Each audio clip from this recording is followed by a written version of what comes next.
It's Tuesday, July 11th. I'm Barry Davis with your KENS 5 News Now. A man is in the hospital after firefighters had to rescue him after a truck crash. This was on McCarty Road on the north side just before 10 o'clock. They believe the guy lost control of his truck, slammed into a tree. He was taken to the hospital with critical injuries. That road had to be closed for several hours. Another man's behind bars this morning, accused of a Northwest San Antonio bank robbery. 27-year-old Matthew Flynn charged with aggravated robbery. Flynn is accused of walking into the bank on Wurzbach yesterday morning, showing a gun, then demanding money from a teller. Police say he was also wearing brass knuckles. He got away with some cash, but was arrested a short time later at a nearby apartment complex. Police believe the death of a worker at Schlitterbahn was just an accident. He's been identified as 72-year-old Bartimiano Ramos. Police say the accident happened last Wednesday as Ramos was doing maintenance on a parked bus. He somehow became pinned underneath. Officers pulled him out. They performed CPR, but he died at the scene. OSHA is now investigating. In a statement, Schlitterbahn says, quote, "Our thoughts and prayers continue to be with the family." Immediately after the accident, the park mobilized its associate care team to provide support and assistance to the family during this difficult time, unquote. A retired Marine and his family who just moved to San Antonio didn't get a very good welcome. The Kia they were traveling in was stolen from a hotel parking lot. Gennaro Mazzeo says when police found it last night, it was vandalized and totaled.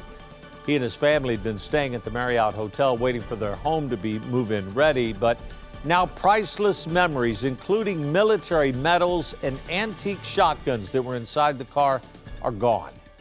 Mid-1800 shotguns that were used primarily down in Zapata in Kingsville, Texas. A lot of things can be replaced, a lot of those medals can be replaced, but the memory is not easy to replace, specifically who handed it to me and when.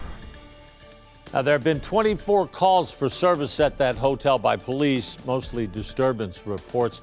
Police told us they're investigating 4 cases of vehicle theft from the Marriott. State Senator Roland Gutierrez joining the race to take the Senate seat of Ted Cruz.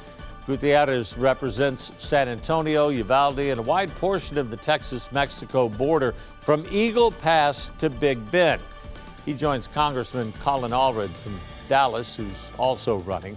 Cruz is running for his 3rd term. Gutierrez, who continues to fight for gun legislation after the Uvalde school shooting, says he's running because of inaction on gun reform by Cruz and other Republicans. The biggest property tax cut in Texas history may soon happen.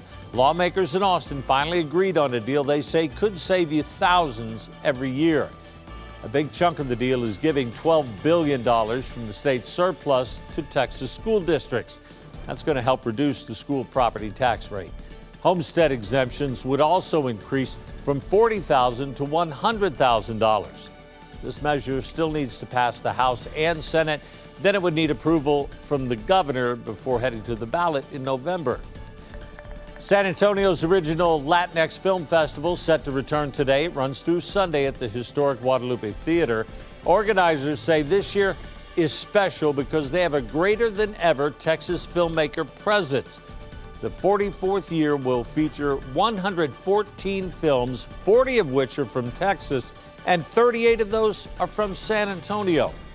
The festival opens today with a special 30th anniversary screening of Blood In, Blood Out. That's free. It's open to the public starting at 7 p.m. at Plaza Guadalupe. It'll be hosted by Jesse Borrego, the San Antonio actor who stars in the movie and serves as the festival's artistic director. Our Bill Taylor sponsoring a kennel at Petco Love Canine Center. The Petco Love Center is where rescue dogs are trained to become service dogs for veterans. And Bill's kennel is Biggie. He was diagnosed with hip dysplasia, which disqualified him. But whenever there are cases like Biggie's, the center holds on to them to find a forever home. And it looks like Biggie is going to be going home soon after a father and son fell in love with him. Who couldn't love a face like that, Paul? Oh, I know, right? That is a cute dog. Cute dog. All right, outside today, it is going to be hot. Remember to have some shade for those dogs, by the way, and also plenty of water. It is going to be a hot one today again. 103 maximum heat index, around 109. Heat advisory in effect through Wednesday. If you have anything planned out there this evening, it's going to be hot as well. Boy, hot like that now. Can't wait till August and September. That is your KENS 5 News Now. Thanks so much for joining me. Thanks for following us online, too. I'm Barry Davis. I'll see you tomorrow.